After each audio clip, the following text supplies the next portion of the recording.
चलिए तो भाई next principle of Henry Fayol in the principle of general management is initiative. Is that clear? अब initiative का एक छोटा सा एग्जाम्पल ले लिया जाए। इसका एक छोटा सा एग्जाम्पल ये है बच्चों, मान लीजिए mister x is employed as a marketing head in a toothpaste company, और कंपनी ने इनको टारगेट दिया है कि सो कॉल्ड सेल्स को इंक्रीज करना है। क्या करना है? सेल्स को इंक्रीज। अब इनको समझ में नहीं आ रहा कि सेल्स को कैसे इंक्रीज किया जाए। या तो ये कैंपेन चलाएं कि भाई लोग दिन में 10 बार टूथब्रश करें। 10 बार इतना खाली तो कोई है नहीं, या लोग एक ही 2 बार कर लें तो ठीक है। अकलमंद लोग जो होते हैं, इंटेलिजेंट, वो आज भी दातुन पे ज्यादा भरोसा करते हैं, क्योंकि उससे जितनी कैविटी के लोग दूसरे से नहीं होगी। थोड़ा स्टेटस सिंबल के लिए लोग कोलगेट वगैरह खरीद लेते हैं। तो उन्होंने ज्ञान दिया और बात की जाके प्रोडक्शन हेड से, समझ में क्या? और बात ये की कि जो भी सो कॉल्ड नोजल है टूथपेस्ट ट्यूब का, उसका साइज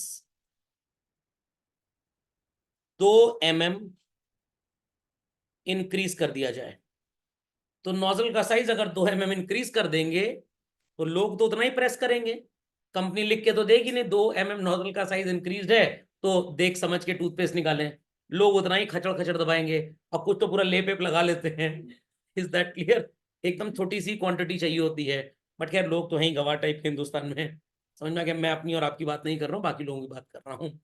तो इन दैट केस जब वो उतना ही प्रेस करेंगे तो टूथपेस्ट ज्यादा निकलेगा, कंजम्पशन बढ़ जाएगा। कंजम्पशन बढ़ जाएगा तो जो टूथपेस्ट 30 दिन चलता था वो अब इतना भी लुटैती डकैती नहीं है प्रियंका जी, तो और इतना ही कम चलेगा। वो टूथपेस्ट हो सकता है 25 दिन में ही खत्म हो जाए। समझ में आ गया?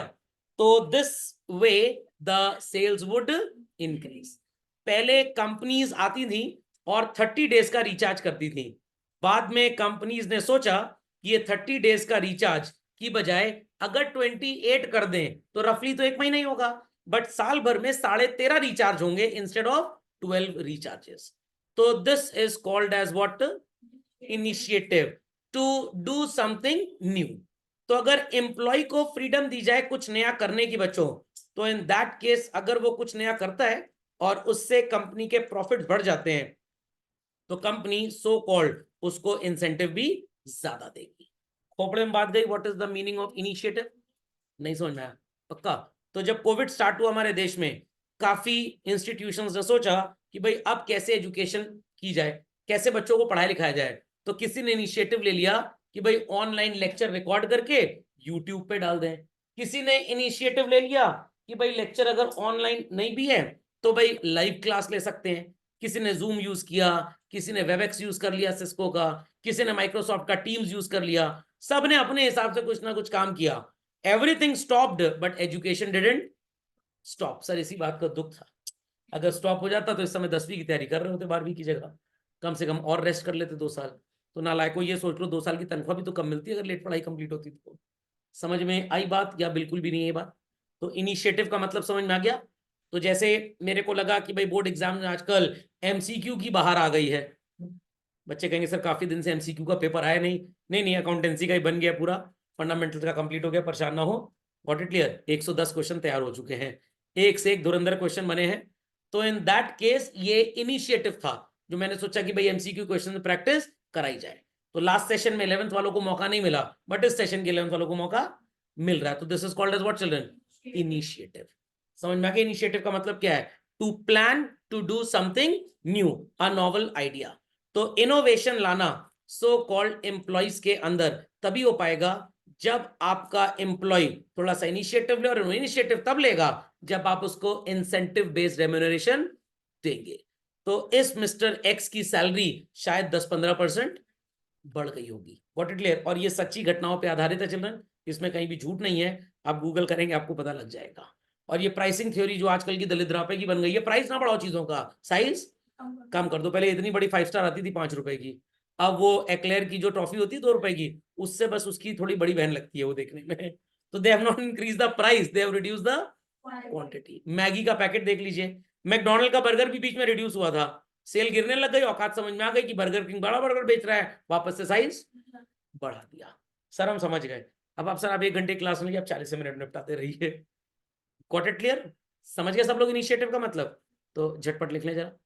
चलो एक बार फॉर्मली इसको रीड कर लेते हैं। Freedom to think it should be given to the employ so that they can plan something new.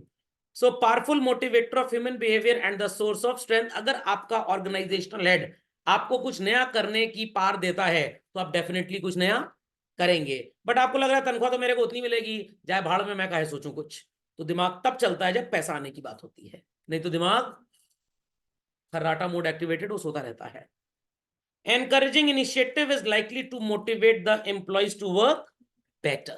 Is that clear? नहीं समझ में आया? समझ गए? चलिए लेट्स कंटिन्यू फर्दर, चलते हैं आगे चलन। तो यहाँ पे एक छोटा सा एग्जांपल लिखा है, a good company should have an employ suggestion system whereby initiative or suggestion which result in substantial cost का reduction as well as time का reduction should be rewarded। तो एक डब्बा होना चाहिए, या एम्प्लॉयज को इतनी अपॉर्चुनिटी दें कि वो सीनियर को अपना नया आइडिया बताए, और अगर वो आइडिया कॉस्ट कटिंग कर रहा है या टाइम रिडक्शन कर रहा है तो हम उस एम्प्लॉय को अवार्ड भी देंगे। बट हमारे देश में क्या होता है, मैक्सिमम सरकारी योजनाओं में, सरकारी नौकरियों में, जो खटखट सुने वो दरवाजा खोले। आपने आइडिया दिया कि इंप्लॉइज को इस चीज पे ट्रेन किया जाए, अरे वाह आप ही ट्रेन करिए आइए, और पैसा एक्स्ट्रा कितना मिलेगा, वेरी गुड शाबाश आप बहुत अच्छे इंप्लॉई हैं, 10 ताली बज गई, सैलरी उतनी ही आई। अगली बार से क्या आप ये बेवकूफी करेंगे? बिल्कुल नहीं करेंगे। Is that clear? तो साउथ इंडिया में जब मैकडॉनल्ड्स की सेल कम हो रही थी, उन्होंने सोचा कि वो इडली और डोसे फ्लेवर का बर्गर बेचें, बट साउथ इंडियन आदमी डोसा इडली ही खाएगा, वो उसके फ्लेवर का बर्गर नहीं खाएगा, क्योंकि वो उनका स्टेपल फूड है। समझ में आ गई बात? चलिए next, order order order. Order का मतलब ये नहीं होता है, ऑर्डर का मतलब the person who deserves a particular type of job should be employed in that particular area. कहने का मतलब, अगर आपने अपने ऑफिस में एक कैंटीन ऑपरेट करवानी है तो ऑब्वियस सी बात है आप उस पर्सन को कहां से लेके आएंगे? कहीं से नहीं लेके आएंगे, IHM पूसा से लेके आएंगे, होटल मैनेजमेंट का बेस्ट इंस्टीट्यूट इंडिया में। अगर आपको सो कॉल्ड इंजीनियरिंग डिपार्टमेंट में किसी को जॉब पे लगाना है तो you will catch somebody from IIT। अगर कुछ बिकवाना है, सेल्स प्रमोशन करवाना है, मार्केटिंग करवाना है तो MBA। फाइनेंस की बात है तो CA। थोड़ा सा स्टाफिंग रिक्रूटमेंट करना है, एम्प्लॉय को समझना है, तो आप किसको हायर करेंगे चिल्ड्रन? साइकोलॉजिस्ट, साइकोलॉजिस्ट को हायर करेंगे। अब पता लगा आपने इंजीनियरिंग जॉब के लिए पकड़ लिया अ पर्सन फ्रॉम IIT, और आपने बोला कि फाइनेंस के लिए हम MBA फाइनेंस वाले को पकड़ लेंगे, और कैंटीन के लिए किसको काम करवाएंगे? CA को। पूरा का पूरा ऑफिस में काम हो जाएगा C से चौपट। तो have you employed right person at right places children? बिल्कुल भी नहीं। तो सही पर्सन को सही जगह पे अगर आपने रिक्रूट नहीं किया तो क्या आपको डिजायर्ड रिजल्ट्स मिलेंगे जो चाहिए? No. So this principle focuses on better staffing. समझ में आ गई बात? समझ में आ गई बात? तो आपके घर में शादी ब्याह का कार्यक्रम था, मनी कलेक्शन के लिए पापा ने उसी चोर मैनेजर को लगा दिया, विश्वास करके, जो 1 लाख रुपए का घपला करके पिछले साल भागा था। रोया, गिड़गड़ाया, रहम की भीख मांगा। मम्मी ने कहा चलिए फिर से जॉब दे ही दीजिए। क्या सही काम किया पापा ने? बिल्कुल सही काम नहीं किया। समझ में आ गया? क्या चोर के हाथ में आप चाबी दे देंगे पैसे की? बिल्कुल नहीं देंगे। Copy quickly. तो employ should occupy that place where he or she can render best possible service. Physics का टीचर कह रहा है कि मैं साइंस एग्जीबिशन के लिए बढ़िया मॉडल बनवा दूंगा, स्कूल कह रहा है नहीं, फ्रीक्वेंसी तो गिटार की म्यूजिक में भी होती है, आप बच्चों को गिटार सिखाइए। ना बच्चा गिटार बजाने लायक होगा, ना साइंस कंपटीशन में कोई कुछ जीत के लाएगा। समझ गए इस बात को? चटपट लिख लें। चलते हैं नेक्स्ट चिल्ड्रन। तो जो इंसान जिस चीज में स्पेशलाइज करता हो आपको उसको वहीं पे रिक्रूट करना चाहिए। तो अगर मैं होता तो शायद इसको ऑर्डर की जगह फेयर रिक्रूटमेंट लिख देता। व्हाट? फेयर रिक्रूटमेंट, क्योंकि ऑर्डर देख के क्या लगता है कि भाई जो प्लांट वगैरह जो मशीन वगैरह है वो सही जगह पे लगाया जाए। Is that clear? चलिए, सो दोनों बातें आ गई बच्चों यहाँ पे जो अभी अभी मैंने डिस्कस की। People as well as material must be put at suitable places. अभी जब कोविड का बवंडर हिंदुस्तान में आया था तो हर ऑफिस हर इंस्टीट्यूशन के एंट्री एग्जिट पॉइंट पे ही बच्चों एक वो लगा दिया गया था, पैर से प्रेस करने वाली मशीन, और उससे हाथ से क्या आता था, चरणामृत। तो लोगों पी गए चरणामृत। फिर अस्पताल में जब जमा हो गए तो पता लगा कि पीना नहीं था ये। तो स्टार्टिंग में एंट्री एग्जिट पॉइंट पे ही था। तो this is also a concept of order and putting a right person to the right job and right material की रिक्वायरमेंट राइट टाइम पे अवेलेबल हो जानी चाहिए, नहीं तो हमारा वर्कर खलियर हो जाएगा। समझ में आ गई बात? नहीं समझ में आई बात? तो अगर दादी माँ ने घर में 3 बहुओं की ड्यूटी अलॉट की है, एक नाश्ता बनाएगी, एक दिन का खाना और एक रात का खाना, और शाम का नाश्ता सर अभी एक चाचा जी बचे हैं ना, उनकी शादी हो जाएगी तो उनकी बहू को काम करवाएंगे। That is also called as what? Order. Kitchen घर में कहाँ होना चाहिए? Near to the dining area or far from the dining area? Sir dining area क्या होता है? बेड पे चादर बिछाया खाना चालू, इंडियन डाइनिंग। समझ में आ गया? चलिए चलते हैं आगे। ऑर्डर ही नाम क्यों पड़ा? क्योंकि फ्रांस के थे, थोड़ा सा ब्रिटेन का इंग्लैंड का टच रहा होगा, तो person and things should be kept orderly, तो इसीलिए ऑर्डर पड़ गया। समझ में आ गया? चलिए, स्केलर चेन ये क्या होता है? आजकल पूरे हिंदुस्तान में सो कॉल्ड क्या काम चल रहा है सबको पता है। हाँ सर पता है सर, क्या काम चल रहा है? हर जगह नालीबाजी हो रही है। क्या हो रही है? नालीबाजी। नालीबाजी, चौड़ीकरण, लोग भी खूब चौड़े से रह रहे हैं, ये है नालीबाजी।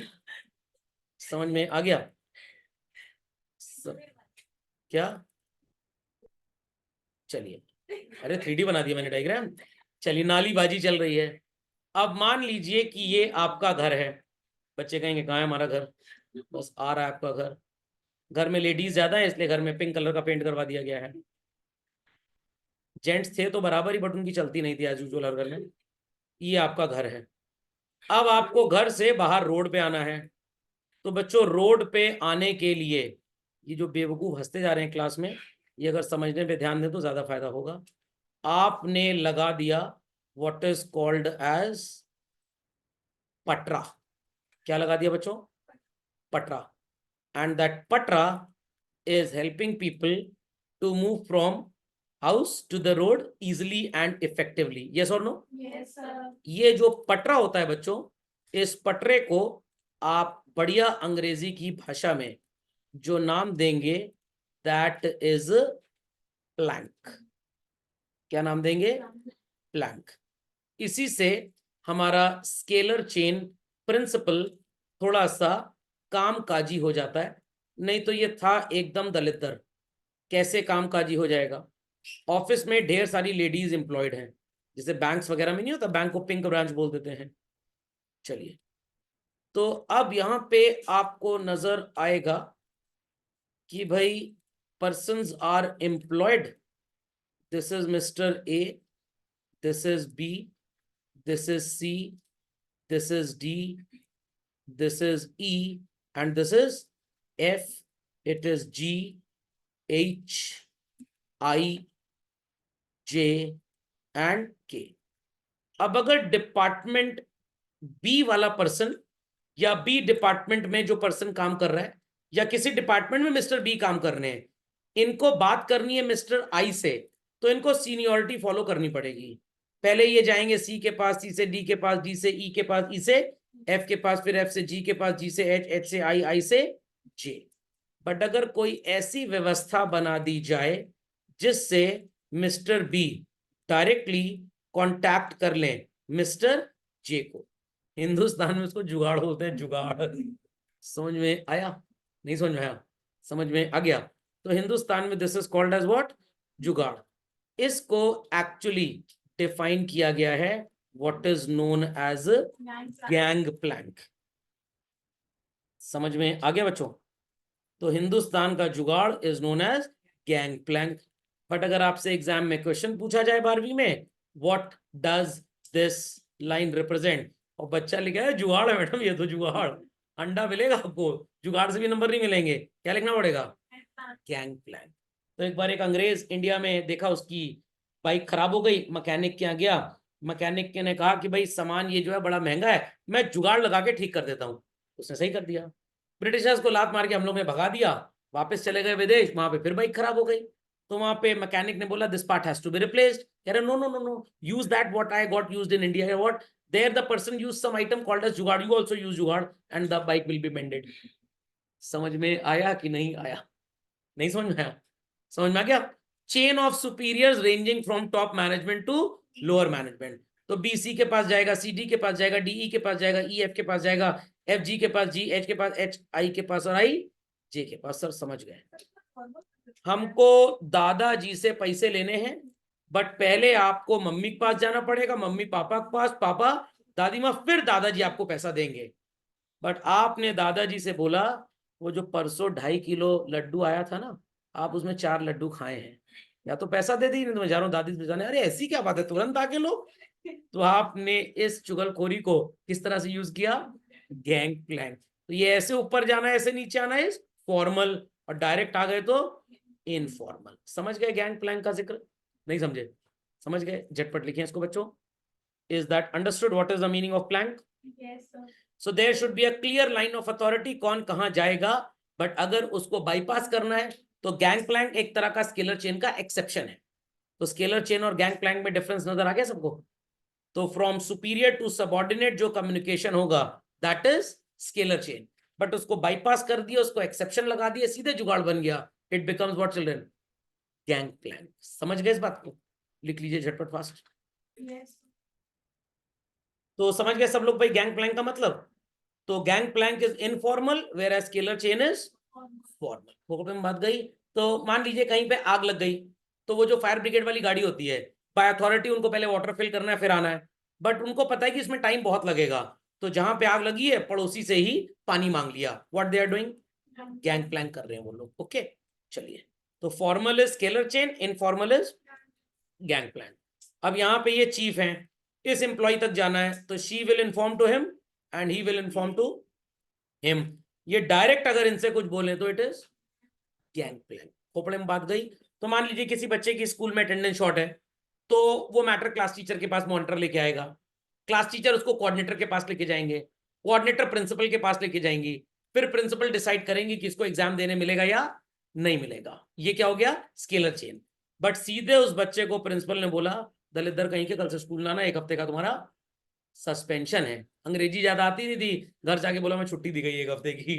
घर वाले बहुत खुश हो गए और घूमने चले गए विदेश कहीं पे। तो that is what? Gang plank. समझ में आ गया? नहीं समझ में आया? समझ गए? चलिए, तो छोटा रास्ता अपनाना। सबऑर्डिनेट में कॉन्टैक्ट अ सुपीरियर और superior in case of emergency disregard the hierarchy. However immediate superiors must be informed about this matter. कहने का मतलब मैं जा रहा हूं पी से बात करने, बट ये बात इन सब लोगों को बच्चों पता होनी चाहिए। खोपड़े में बात गई। अगर ये इनको इंफॉर्मेशन नहीं है बच्चों, तो ये गैंग प्लैंक होगा, बट इनवैलिड गैंग प्लैंक होगा। माना जाएगा कि उन्होंने सो कॉल्ड हमारे हायरार्की को डिसओबे किया है, ओवर रूल किया है। समझ में आ गया? जैसे मैनी अ टाइम केसेस सीधे हाई कोर्ट में तो सुप्रीम कोर्ट में तो जाएंगे नहीं, सिविल केसेस हैं तो पहले लोअर कोर्ट में जाएंगे, वहां जीत हार हुई तो हाई कोर्ट, वहां जीत हार हुई तो लोअर कोर्ट के बाद फिर लोअर कोर्ट में आ जाएगा, फिर सुप्रीम कोर्ट। बट जो अगेंस्ट द स्टेट गवर्नमेंट होगा वो सीधे हाई कोर्ट में जाता है, against the constitution of India होगा तो वो सुप्रीम कोर्ट में जाएगा। तो आप बोल सकते हैं कि यहाँ पे गैंग प्लैंक बन गया, बिना नीचे से गए सीधे ऊपर की हायरार्की पे। बात समझ में आई? इन्फॉर्म करने का मतलब ये नहीं होता, आप एक जनरल कम्युनिकेशन भी कर सकते हैं। Is that clear? ये नहीं कि ए मैं जा रहा हूं, ए वो बोला है मैं जा रहा हूं, अब इतने में तो टाइम उतना ही लग जाएगा। आपको लॉजिक समझ में आ गया? तो अगर मान लीजिए कोई लेफ्टिनेंट था या कोई कैप्टन था, उसको किसी सो कॉल्ड स्पाई ने इंफॉर्मेशन दी कि भाई पड़ोसी देश हमारे ऊपर हमला करने वाला है, इन दैट केस अब उसके पास टाइम नहीं था अपने इमीडिएट सुपीरियर के पास जाने का, क्योंकि सुपीरियर कहीं छुट्टी पे था या कम्युनिकेबल नहीं था, बट उसकी प्लेस से हमारे प्रधानमंत्री का ऑफिस बड़ा पास था, तो सीधे पीएमओ ऑफिस जाके वो अपनी बात रख सकता है। तो यहां पे भी आप बोलेंगे व्हाट? Gang Planck. ये जो पॉइंट है ये हेनरी फ्योल साहब ने इसलिए यूज कर लिया ताकि कोई भी डिसओबे इन द ऑफिस, वो जो डिसिप्लिन था, अगर ये लाइन नहीं लिखेंगे तो जो डिसिप्लिन वाला प्रिंसिपल था वो कॉन्ट्राडिक्शन की तरह यूज हो। नहीं समझे बात? समझ में आ गई बात? Clearly understood? अब मान लीजिए किसी हॉस्पिटल में भीड़ बहुत है, सरकारी हॉस्पिटल लाइक एम्स, आपको इलाज कराना है किसी का, आपकी कोई जान पहचान निकल आई, तो आपको वैसे तो टाइम 4 महीने बाद का मिला है, 5 महीने बाद का मिला है, बट आपको तुरंत अगर एडमिट किया जा रहा है तो डॉक्टर को कुछ वैलिड पॉइंट लिखना पड़ेगा ना। क्या लिखेगा? ये मेरे भतीजे के दोस्त थे, ये लिखेगा। वो फिर पटरा बिछाएगा जाके बिल्डिंग के बाहर, वो लिखेगा भाई इमरजेंसी सर्जरी है, जो सो कॉल्ड अगर नहीं की गई तो इंसान टैया हो सकता है, तो टैया हो सकता है मतलब निपट सकता है, पुनर्जन्म हो सकता है। ओके, और इंश्योरेंस पॉलिसी मैच्योर हो सकती है, इंश्योरेंस कंपनी का घाटा हो सकता है, तो इन दैट केस हमें ऑपरेशन जल्दी करना पड़ रहा है। It is what? Gang plank. Hindustan में होता है इसको जुगाड़ बोलते हैं, जुगाड़। तो jugaad in India is Henri Fayol's gang plank. समझ गए इस बात को? पक्का? कॉपी कर लीजिए इसको भी। अगला है बच्चों stability of tenure. Italy is the world's hub for what is called as fashionable products. Yes or no children? मैं गलत बोल रहा हूं? अब इस फैशन इंडस्ट्री की आपको सच्चाई बताता हूं। If a person is getting employment for 2 hours, उसको ये नहीं पता कि नेक्स्ट आवर उसका जॉब रहेगा कि नहीं रहेगा। कहने को 10 रुपए की लिपस्टिक सो कॉल्ड 1 लाख में भी बिक जाती है वर्ल्ड मार्केट में, बट क्या ये वेलफेयर इकोनॉमी है कहीं से चिल्ड्रन? नो। तो अगर एम्प्लॉय को हमेशा ये डर सताता रहेगा, हाय राम पता नहीं मेरी नौकरी रहेगी कि नहीं रहेगी, क्या वो मन से काम कर पाएगा? वो आधा टाइम तो यही सोचता रहेगा, I may be kicked out from the job. जब नौकरी से निकलना है काहे काम करो, बैठो आराम से मौज मारो। नहीं, ऐसा नहीं होता। उसके मन में एक डर रहेगा, वो कॉन्फिडेंट नहीं होगा और वो ज्यादा बढ़िया आउटपुट नहीं दे पाएगा। तो जब तक आप एम्प्लॉय को एंश्योर नहीं कर देते, भाई तुम्हारी नौकरी तभी जाएगी जब तुम कुछ गलत कर्म कांड करोगे, एल्स हम तुमको किक आउट नहीं करेंगे। तो जैसे इंडियन लॉज के accordingly first year of employment is called as probationary period. What?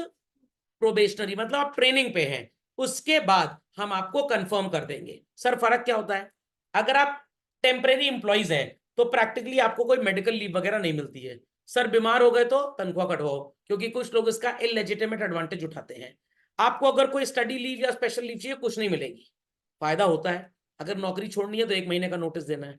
अगर आप परमानेंट हो गए तो नौकरी छोड़ने से पहले 3 महीने का नोटिस दीजिए। नोटिस नहीं देते हैं तो 3 महीने की सैलरी देकर आप निकल सकते हैं कल से। तब आपको medical leave and other special leaves भी मिल जाती हैं, जो आपका प्रोविडेंट फंड का बेनिफिट होता है वो सब मिलता है। तो अगर आप एम्प्लॉय को एंश्योर करें कि तेरे को निकालेंगे नहीं, then he would be working with higher efficiency. जब उसको पता है कि आप कल परसों उसको कभी भी लात मार के निकाल सकते हैं। काफी इंस्टीट्यूशंस में इंडिया में होता है, इवन 90% स्कूल्स में इंडिया में यही चीज होती है। वो टीचर को एम्प्लॉय तो कर लेते हैं, बट उसको कोई भी कॉन्ट्रैक्ट ऑफ एम्प्लॉयमेंट देते ही नहीं है। क्यों? क्योंकि अगर कॉन्ट्रैक्ट ऑफ एम्प्लॉयमेंट दे दिया और वो लॉन्ग टर्म एम्प्लॉयमेंट साबित हो गया, 5 साल से ज्यादा अगर उसकी नौकरी कंटिन्यू हो गई, तो आपको उस टीचर को ग्रेचुटी बेनिफिट देना पड़ेगा, आपको उस टीचर को प्रोविडेंट फंड के बेनिफिट देने पड़ेंगे। तो मैक्सिमम काफी स्कूलों में तो ये भी होता है 11 महीने का एम्प्लॉयमेंट देंगे। 11 महीने का एम्प्लॉयमेंट, 1 जुलाई से 31 मई तक का, जून का एम्प्लॉयमेंट कैंसिल कर देंगे। हर साल एक नया एम्प्लॉयमेंट लेटर आपको पकड़ा देंगे, तो आप टेम्परेरी एम्प्लॉय साबित होंगे, कभी भी आप परमानेंट होंगे नहीं। 1 मंथ का सर्विस गैप है, क्योंकि जून में तो पढ़ाना नहीं आपको, जून की सैलरी बच जाएगी। तो काफी ऐसे कलाकार स्कूल हैं। Is that clear? क्या इलीगल है, बट बेचारा एम्प्लॉय कह रहा है कि अगर उन्होंने मेरे को निकाल दिया, मैं ज्यादा से ज्यादा कोर्ट कचहरी करूंगा। और कोर्ट केस तो ऑलरेडी इतना 10 साल, क्रिमिनल केस हिंदुस्तान में 10 साल पेंडिंग चलता है, ये तो 50 साल चलेगा। सैलरी ज्यादा, लॉयर की फीस भी हो सकती है, टेंशन ज्यादा है, और अगर आपने कोर्ट केस किया आपको लात मार के बाहर निकाल दिया जाएगा नौकरी से। तो चलो कोई बात नहीं, यही मान लेंगे कि ईयर हैज 11 मंथ्स। नर्सरी के टीचर ने जो पढ़ाया था कह देंगे गलत पढ़ाया, year doesn't has 12 months, year has 11 months. समझ में आया? हिंदुस्तान है। चले आगे बच्चों। हाँ, सैलरी भी कम होती है। कितने तो स्कूल ऐसे थे, वो टीचर को सैलरी देते हैं 50,000 बुक्स में, अपना खर्चा दिखाते हैं प्रॉफिट कम करने के लिए, और 20,000 कैश ले लेते हैं। 20 टीचरों से 20-20 हजार ले लिया तो फैमिली के 2 आईफोन आ गए, 15 मैक्स। ये सब कर्मकांड भी हिंदुस्तान में चलते रहते हैं। Got it clear? यूनिवर्सिटीज में ऐसा होता है, जो प्राइवेट यूनिवर्सिटीज हैं, 25,000 50,000 में बंदर भर्ती कर लेंगे, और उम्मीद लगाएंगे कि आईएएम के प्रोफेसर के बराबर सैलरी हो। समझ में आ गया? टीचर भी ये सोचता है जब तक इससे अच्छा कुछ नहीं मिल रहा, प्रोफेसर की नौकरी करते रहो। पता लगा नौकरी प्रोफेसर की, तनख्वाह 25,000 मिल रही है। समझ में आ गया? तो स्टेबिलिटी ऑफ टेन्योर। खोपड़े में बात गई। तो क्यों काफी कांग्रेस के लोग बीजेपी ज्वाइन कर लेते हैं? पता है कि इस पार्टी की स्टेबिलिटी ज्यादा है, स्टेबिलिटी ऑफ टेन्योर। ओके, बात कर लिया, लिख लिया सबने?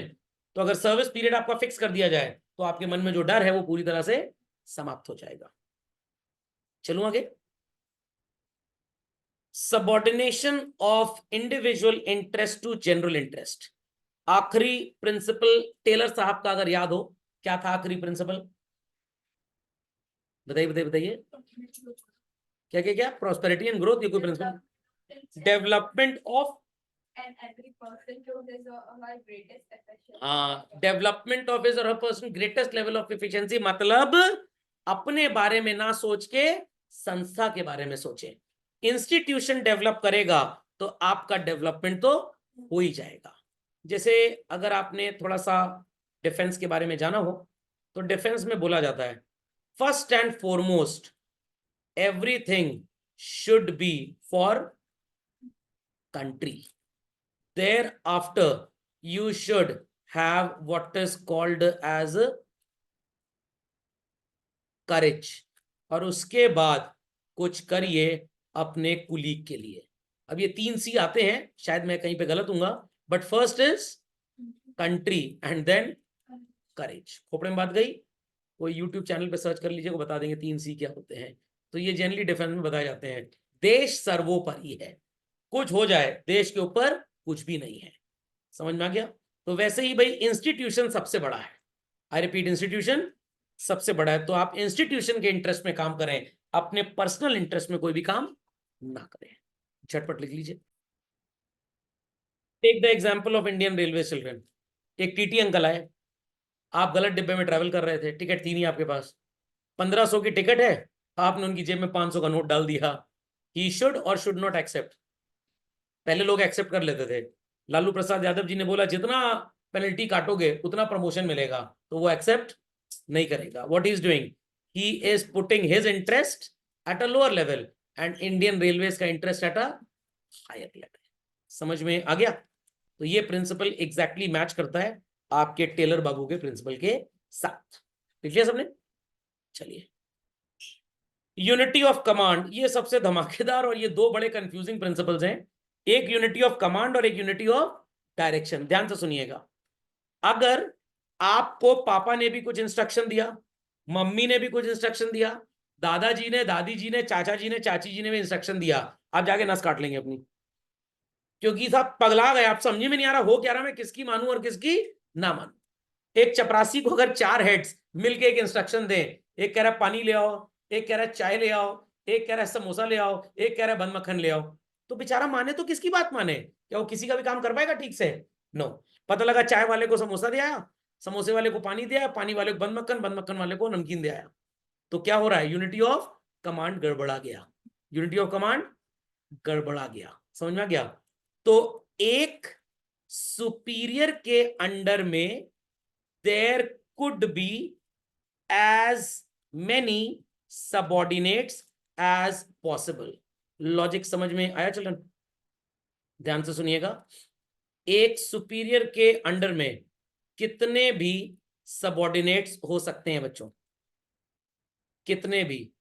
It could be so called mister X, mister Y and mister Z. But अगर मिस्टर सो कॉल्ड एक्स को इंस्ट्रक्शन 4-5 सुपीरियर से मिल गया, मिस्टर डी भी इंस्ट्रक्शन दे रहे हैं, mister E, mister F, mister G, क्या ये किसी का भी इंस्ट्रक्शन फॉलो कर पाएंगे चिल्ड्रन? Not at all. तो what is unity of command? One superior and so called one subordinate should be there. तो कंफ्यूज मत होइएगा, एक सुपीरियर के अंडर में कितने भी सबऑर्डिनेट्स हो सकते हैं, बट एक सबऑर्डिनेट को इंस्ट्रक्शन सिर्फ एक सुपीरियर से मिलना चाहिए। Fundamental logic is clear children? तो अगर ढेर सारे सुपीरियर से उसको इंस्ट्रक्शन मिल गया, he will be utter confused. खोपड़े में बात गई। तो जब क्लास में टीचर ने कुछ पूछा, ढेर सारे बच्चे करने लग गए। टीचर कहे भैया शांत, एक एक करके बोलो। What teacher is planning to apply? Unity of command. समझ में आ गई बात? पक्का? Clearly understood? कभी कभी आप कंप्यूटर को ढेर सारे कमांड एक साथ देते हैं, पगला जाता है। क्या प्रॉब्लम आती है वहां पे? Unity of command. तो एक बार में एक इंस्ट्रक्शन दे कंप्यूटर को, ज्यादा चौधरी बनने की जरूरत नहीं है। ओके? कभी कभी बच्चा झक्की आ जाता है, किसकी मानू किसकी मानू, समझ में नहीं आ रहा मेरे तो। सर की मानू, स्कूल टीचर की मानू, घर की मानू, पापा की मानू, किसकी मानू मैं? बच्चा पगला गया है। क्या प्रॉब्लम आ गई? Unity of command is that mummy के बैठो बेटा बैठो, पहले पानी पियो आराम से। तो आपने सिर्फ मम्मी की बात मानी, आपको समझ में आ गया। नहीं समझ में आई बात? पक्का? लिख लीजिए फास्ट। तो समझ गए सब लोग यूनिटी ऑफ कमांड क्या होता है? तो कंफ्यूज हो जाएगा, पगला जाएगा। देखिए पगला भी रहा है यहाँ पे, ये नजर आ रहा है बच्चों? चांद तारे इन्वर्टेड कॉमर्स। प्रॉब्लम किस चीज का आ गया? यूनिटी ऑफ कमांड का। चला जाए आगे, चलिए। हाँ बोलिए बोलिए, कौन सा लास्ट पॉइंट? किस सुपीरियर के ऑर्डर को पहले करें? यही तो नहीं समझ में आता, यही तो प्रॉब्लम है। डी का ऑर्डर पहले फॉलो करें, या ई का, या एफ का, या जी का? अच्छा नोट करना, हाँ तो नोट कर लीजिए। चलिए भाई, यूनिटी ऑफ कमांड समझ गए सब लोग चिल्ड्रन? पक्का? और ये वर्ड जरूर याद रखिएगा, डुअल सबऑर्डिनेशन या मल्टीपल सबऑर्डिनेशन। तो अगर एक पर्टिकुलर सुपीरियर ऑर्डर दे रहा है तो यूनिटी ऑफ कमांड है। दो दे रहे हैं तो डुअल सबऑर्डिनेशन हो नहीं सकता। दो से ज्यादा है तो मल्टीपल सबऑर्डिनेशन हो जाएगा। ये नहीं समझे बात को? समझ गए? चलिए, कंफ्यूजन क्लियर हो गया? क्या होना चाहिए?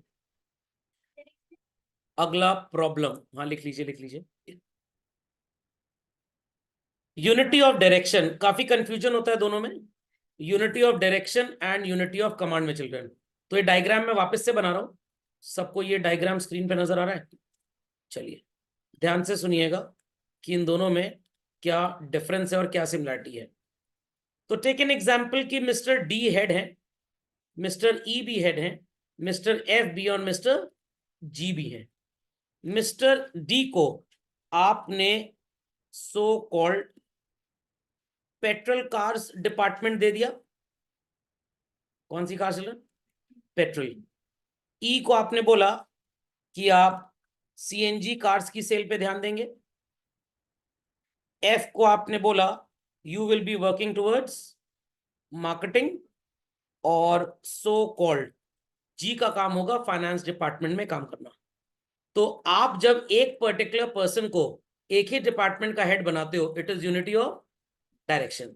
अगर आप डी को बोलें कि तुम पेट्रोल कार्स और सीएनजी कार दोनों मैनेज कर लो, या तो पेट्रोल कार की सेल बढ़ेगी या तो सीएनजी कार की। अगर आप एफ को कह रहे हैं कि तुम मार्केटिंग फाइनेंस दोनों देख लो, तो वो दोनों नहीं देख पाएगा। This is the problem of unity of direction. तो यूनिटी ऑफ डायरेक्शन तभी होगा when one head is given one plan.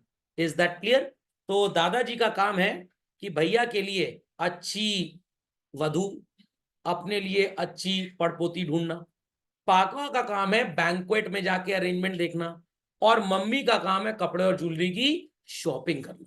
Sir हमारा क्या काम है? कार्ड बांटना और क्या, व्हाट्सएप पे फॉरवर्ड मारना है सबको। Is that clear or not? Is that clear or not? चलिए लिख लीजिए इसको भी। So an organisation or a group having different plans but there should be one common objective. Petrol car की सेल ज्यादा से ज्यादा मिस्टर डी कोशिश करेंगे। सीएनजी कार्स की सेल के लिए mister E. Best marketing practices, sales promotion हो, एडवर्टाइजिंग हो, कुछ भी हो, it will be handled by mister F. और जी क्या काम करेगा? फाइनेंस मैनेज करेगा। समझ गए? इसीलिए शायद सीनियर क्लासेस में एक पर्टिकुलर सब्जेक्ट का टीचर एक ही होता है।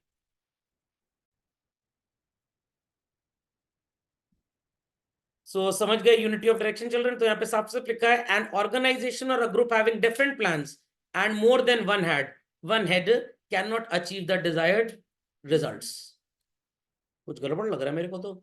Organisation group having different plans and more than one head can not achieve the desired results. ये कुछ गड़बड़ लिख गया लगता है। One head one plan, different plan and more than one head. ये चिल्ड्रन इसको थोड़ा अवॉइड करिएगा, डोंट राइट दिस। ये मेरे को लग रहा है मेरे को लिखना चाहिए था and not more than one head. तो अगर आपके प्लान्स अलग अलग हैं तो आपके हेड्स भी अलग अलग होने चाहिए।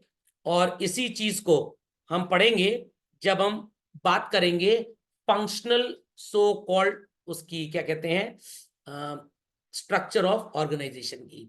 तो अगर टाटा वाले होटल्स भी चलाते हैं, कार्स भी बनाते हैं, एयरलाइन भी चलाते हैं, तो क्या एक मैनेजिंग डायरेक्टर सब काम कर सकता है? नो। टाटा होटल्स के मैनेजिंग डायरेक्टर अलग होंगे, टाटा ऑटोमोबाइल्स के अलग होंगे, एयरलाइंस के अलग होंगे।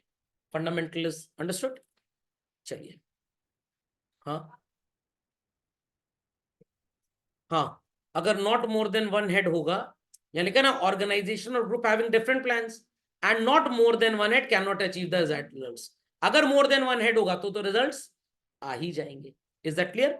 आपने घर में एक नौकर रखा, उसी की जिम्मेदारी और साफ सफाई को भी देखे, खाना भी बनाए, कपड़े भी धुलवाए, तो हो सकता है धोबन से खाना बनवा देगा, खाना बनाने वाले साफ सफाई कराएगा, और साफ सफाई वाले से कहेगा कि तुम कपड़े धुल दो, सब काम चौपट हो जाएगा। तो सबको अलग अलग काम करने की जिम्मेदारी दे दें।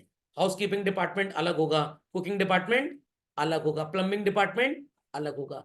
पता लगा हाउसकीपिंग से प्लम्बिंग करवा रहे हैं, कुकिंग वाले से प्लम्बिंग करा रहे हैं, तो वो कमोड का पानी चाय में डाल देगा, तो सब गड़बड़ हो जाएगा। तो अलग अलग डिपार्टमेंट्स के हेड को अलग अलग प्लान्स आपको देने पड़ेंगे। ओके, आप इसको ऐसे भी मान सकते हैं कि एक ही पर्टिकुलर टीचर है, वो 4-5 सब्जेक्ट पढ़ा रहा है, तो कहीं होमवर्क ज्यादा मिल जाएगा और कहीं वो होमवर्क भूल जाएगा।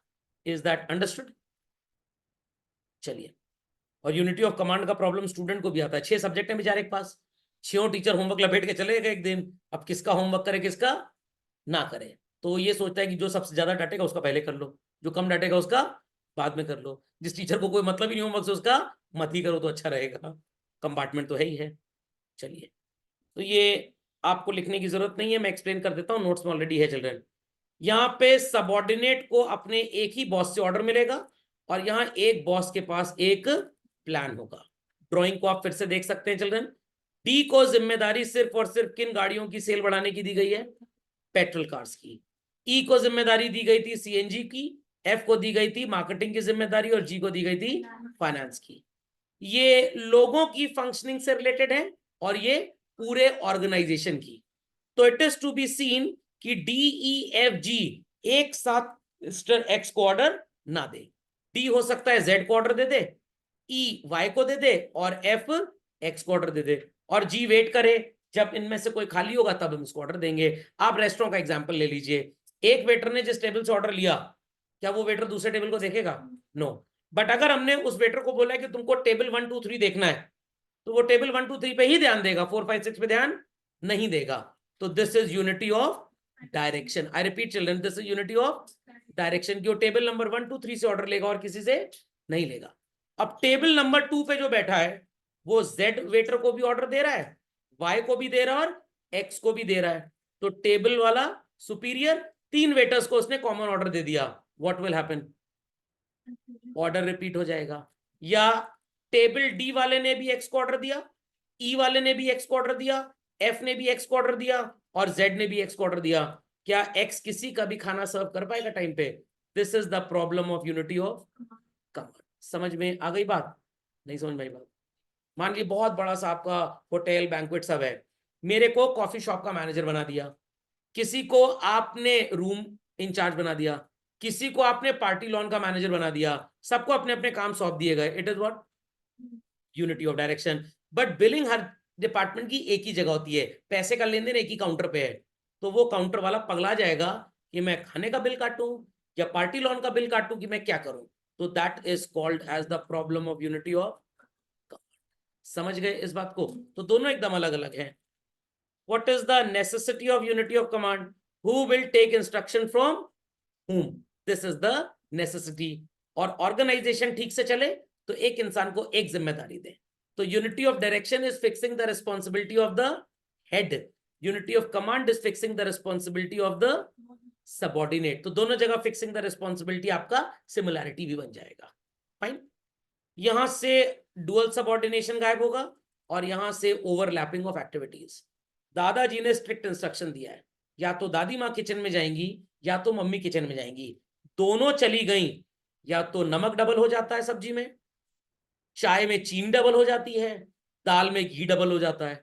तो या तो कोई बीपी से निपटेगा या कोलेस्ट्रॉल से निपटेगा, निपटेगा जरूर ये पक्का है, या डायबिटीज से निपटेगा।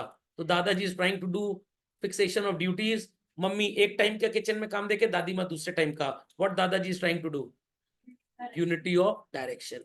आपको मम्मी ने कहा जाओ 1 किलो मैंगो ले आओ, दादी कह रही है 2 किलो आटा ले आना, दादाजी कह रहे हैं जरा मेरे लिए 3 डायबिटीज की दवाई ले आना, आप चले गए कूद गए गंगा जी में, ये मेरे से ना हो पा रहा, ये सब नन्ही सी जान परेशान किए पड़े हैं। यूनिटी ऑफ कमांड का प्रॉब्लम आ गया है, समझ गए? तो भाई क्लियर हो गए सारे के सारे प्रिंसिपल्स। अगले लेक्चर में हम दोनों के सिमिलैरिटीज पढ़ेंगे, डिफरेंसेस पढ़ेंगे, टेलर साहब की और फेयोल साहब